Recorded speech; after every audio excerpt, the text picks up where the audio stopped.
శ్రీ గురుభ్యో నమః శ్రీమాత్రే నమః అందరికీ నమస్కారము. ధనుర్మాసములో చెయ్యవలసిన పనులు చెయ్యకూడని పనులు గురించి ఈ వీడియోలో మనం తెలుసుకుందాం. అలాగే మీరు వీడియోని చివరి వరకు చూసినట్లయితే పూర్తి విషయం అంతా కూడా అర్థం అవుతుంది. ఈ వీడియోకి ఒక లైక్ వేసి మీ ఫ్రెండ్స్కి షేర్ చేయండి. అలాగే జై శ్రీకృష్ణ అని ఒక చిన్న కామెంట్ చేయండి. ధనుర్మాసం అంటే ఏమిటంటే సూర్యుడు ధనుస్సు రాశిలోకి ప్రవేశించే సమయం నుండి మకర రాశిలోకి ప్రవేశించే వరకు గల కాలాన్ని ధనుర్మాసం అంటారు. తమిళనాడు సంప్రదాయం ప్రకారం సూర్యమానాన్ని పాటిస్తారు కాబట్టి సూర్యుడు ధనుస్సు రాశిలో ప్రవేశించినప్పుడు ధనుర్మాసం ప్రారంభమై జనవరి 14వ తేదీన మకర సంక్రాంతి వరకు కొనసాగుతుంది. ఈ కాలంలో ప్రాతఃకాలంలో సూర్యోదయానికి ముందే నిద్రలేచి శ్రద్ధాభక్తులతో స్నానం చేసి దీపారాధన చేసినవారికి కీర్తి, యశస్సులు లభిస్తాయని పురాణాలు చెబుతున్నాయి. ఈ ధనుర్మాసంలో ప్రతిరోజూ శ్రీమన్నారాయణుని పూజించడం వలన కుటుంబం వృద్ధి చెందుతుంది. ఈ మాసమంతా ఇంట్లో లక్ష్మీనారాయణులు, శ్రీరామచంద్రమూర్తి, శ్రీకృష్ణ పరమాత్మ లేదా వెంకటేశ్వర స్వామి విగ్రహాన్ని ప్రతిష్ఠించి పంచామృతాలతో అభిషేకం చేయాలి. పాలు, పెరుగు, నెయ్యి, తేనె, చక్కెర వంటి పంచామృతాలతో అభిషేకం చేసి చందనం, కుంకుమ, తులసి దళాలు సమర్పించి ధూపదీప నైవేద్యాలతో పూజించి నమస్కరించాలి. విష్ణు సహస్రనామ స్తోత్రం లేదా గోవింద నామాలు పఠించవచ్చు. ఇలా చేయడం వలన అకాల మృత్యు దోషాలు తొలగి సంపూర్ణ ఆయురారోగ్యాలు లభిస్తాయి. అలాగే ధనుర్మాసంలో ఎవరైతే శ్రీమహావిష్ణువుకు తులసి మాలల్ని సమర్పిస్తారో వాళ్లకు అభీష్టసిద్ధి కలుగుతుంది, ధర్మబద్ధమైన కోరికలు నెరవేరుతాయి. ఈ ధనుర్మాసం పూర్తయ్యే వరకు తులసి మాలల్ని సమర్పించాలి.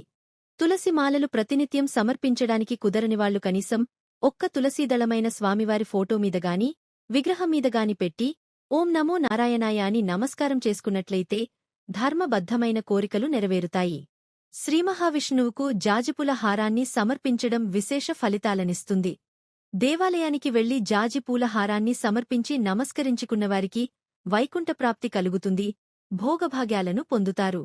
ప్రాతఃకాలంలో దేవాలయానికి వెళ్లి ఆలయాన్ని శుభ్రపరచి ముగ్గులు వేసి పూజలో పాల్గొని హారతి తీసుకుని గోవిందుడిని నమస్కరించుకున్నవారికి 7 జన్మలు వేద పండితులుగా జన్మించి రాజపూజ్యాలు పొందుతారు. అనంతరం మోక్షం లభిస్తుందని పండితులు చెబుతున్నారు. ధనుర్మాసంలో విష్ణుపురాణం చదవడం లేదా వినడం వలన కపిల గోదానం చేసిన ఫలితం లభిస్తుంది. ప్రాతఃకాలంలో నారాయణ మంత్రం జపించేవారి జోలికి యమదూతలు రారు. ఓం నమో నారాయణాయ, వాసుదేవ మంత్రం, హరే రామ హరే కృష్ణ మంత్రం వంటి ఏదైనా ఒక మంత్రాన్ని జపించవచ్చు. మధుర క్షేత్రానికి వెళ్లి శ్రీకృష్ణ పరమాత్మను దర్శించుకోవడం ద్వారా మోక్షం లభిస్తుంది. మధురకు వెళ్లలేనివారు తులసి చెట్టు క్రింద శ్రీకృష్ణుని విగ్రహాన్ని పెట్టుకుని పూజించవచ్చు. తులసి చెట్టుకు నీళ్లను సమర్పించండి. ఆ తర్వాత గంధము కుంకుమ సమర్పించి దీపం వెలిగించి స్వామికి నమస్కారం చేసుకుని అక్కడ భగవద్గీత లేదా విష్ణు సహస్రనామ స్తోత్రం చదివికున్నట్లయితే మధుర వెళ్లి శ్రీకృష్ణ పరమాత్మను పూజించిన ఫలితం లభిస్తుందని పండితులు చెబుతున్నారు. ఈ పవిత్ర మాసంలో మద్యపానం, ధూమపానం మరియు మాంసాహారం నిషిద్ధం. ముక్కోటి దేవతలతో సహా లక్ష్మీనారాయణులు ఈ మాసంలో భూలోకంలో సంచరిస్తూ ఎవరెవరు తమను ఎలా ఆరాధిస్తున్నారో పరీక్షిస్తూ ఉంటారు. ఇది శూన్యమాసం కావడం వలన వివాహాలు, నామకరణాలు, గృహప్రవేశాలు వంటి శుభకార్యాలు నిర్వహించకూడదు. శ్రద్ధాభక్తులతో నిస్వార్థంగా భగవంతుని ఆరాధించినవారికి వారి ధర్మబద్ధమైన కోరికలు తీరుతాయి. ధనుర్మాసం తెలుగు సంవత్సరంలోని మార్గశీర్ష మాసానికి సమానం. ఈ మాసాన్ని గీతామాసం అని కూడా పిలుస్తారు, ఎందుకంటే భగవద్గీత ఈ మాసంలోనే ఆవిర్భవించింది. భగవంతుడు అర్జునునికి గీతోపదేశం చేసిన పవిత్ర కాలం ఇది. అందుకే ఈ మాసంలో గీతాపారాయణం చేయడం అత్యంత శ్రేష్టమైనది. ధనుర్మాసంలో సాత్విక ఆహారం తీసుకోవడం చాలా ముఖ్యం.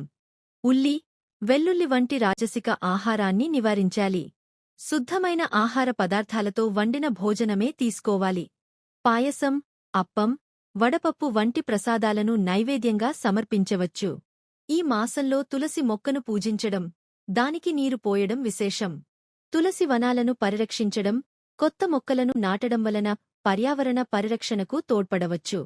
ఇది ప్రకృతి పరిరక్షణకు సంకేతం. ధనుర్మాసంలో దాన ధర్మాలకు ప్రత్యేక ప్రాధాన్యత ఉంది. అన్నదానం, గోదానం, వస్త్రదానం, విద్యాదానం చేయడం వలన విశేష పుణ్యఫలాలు లభిస్తాయి.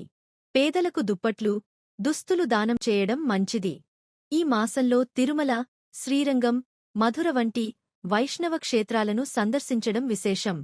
ప్రత్యేకించి సహస్ర దీపాలంకరణ, పుష్పాలంకరణతో జరిగే ఉత్సవాలలో పాల్గొనడం మంచిది. స్థానిక ఆలయాలలో జరిగే గోదాకళ్యాణం వంటి ఉత్సవాలను దర్శించుకోవాలి. ప్రతిరోజూ ఉదయం ధ్యానం, యోగాసనాలు ఆచరించడం మంచిది. విష్ణు సహస్రనామం పారాయణం చేయాలి. సాయంత్రం భజనలు, హరికథలు వినడం ద్వారా మానసిక ప్రశాంతత పొందవచ్చు. ఈ వీడియో గనక మీకు నచ్చినట్లయితే జై శ్రీకృష్ణ అని ఒక చిన్న కామెంట్ చెయ్యండి. ఈ వీడియో గనుక మీకు నచ్చినట్లయితే ప్లీజ్ లైక్ చేసి మీ ఫ్రెండ్స్కి షేర్ చేయండి. అలాగే మా కొత్త వీడియో మీకు వెంటనే చేరాలంటే మా ఛానల్ను సబ్స్క్రైబ్ చేసుకుని పక్కనే ఉన్నటువంటి బెల్ ఐకాన్ను ప్రెస్ చేయండి. ధన్యవాదములు.